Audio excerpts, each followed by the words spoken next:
Good morning. I'm John Ellsworth, founder of Success Strategies Incorporated and the creator of the Success Strategies Advantage.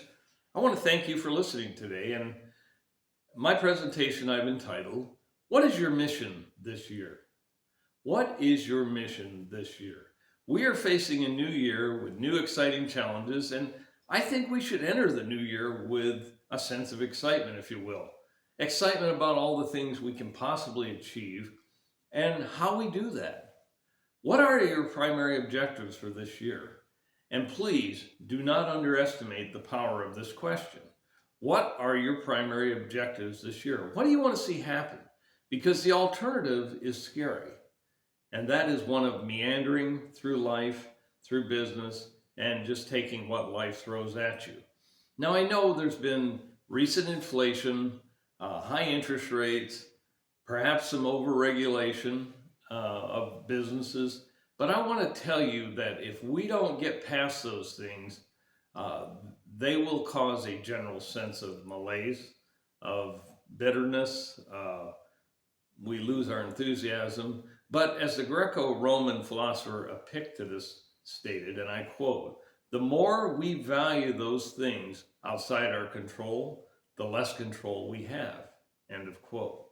So think about that. He's saying the more we value things outside of our control, things we can't control, like inflation, interest rates, some of this regulation stuff, the more we value those things, worry about them, the less control we actually ultimately have.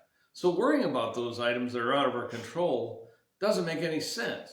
Recognize them, let's face them, let's try and get around them or over them somehow.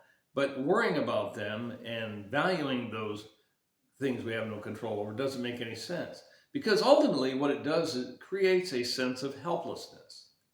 Helplessness. Helplessness is a state that you do not want to be in, especially if you're running your own business. And let me tell you this, you have a lot more control over things than you give yourself credit for. I think, we've spent most of our lives saying, don't be patting yourself on the back, don't build yourself up. But the reality is, you have a sense of what's going on in the world. You have a sense of what's going on in your business, and you can, in fact, boost your outcome. Because I will share with you a story of not many months ago when a client of mine heard that, the real estate market is so soft, it's falling apart, interest rates are high, your bank will probably not go along with the sale of this parcel. What else did we hear? This trial won't work out very well. You're going to come up short. The reality is we negotiated with multiple buyers on a piece of property that was not key, instrumental to their operation. And in fact, we went back and forth with multiple buyers 4 or 5 times. And we finally negotiated a top price. And the result is fantastic. They greatly reduced their debt, their total debt picture, which is a good thing, especially when interest rates are high, of course. And they lowered their accounts payable to almost zero. And that is a phenomenal feat, given where they had been. So I think we have more control over things than we think. The ultimate fact of the matter is you can control your results, but I will add that it always helps to have a plan. Do you have total control over things? Of course not. Nobody does. I don't either. I wish I did, but I don't. You still need to set new objectives for the new year. Identify the potential challenges, as you've heard me say before. Some people like to call this a disaster agenda. I like a little more positive, like challenges agenda or something like that. But basically, it's listing the worst things that could potentially occur in the next 12 months, and then outlining on paper what your response would be to them. It's really good because even if the same thing that you predicted doesn't happen, but something similar does, you're already one step ahead of the game by having a plan written out, and you'll be able to respond much more quickly and more successfully, I believe.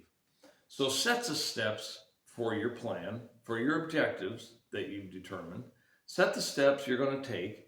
Check your results on a regular basis. and then just refine your plan, because that's the only way that you will be able to, as I call it, make it happen.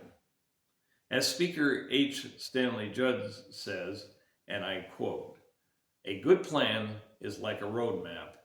It shows the final destination and usually marks the best way for you to get there." End of quote. So I will leave you with this question. What's the next step for you? If I can assist you in any way, please reach out at john@success-strategies.com. I want to thank you for listening today. Again, I'm John Ellsworth, founder of Success Strategies Incorporated and the creator of the Success Strategies Advantage software. Thank you very much.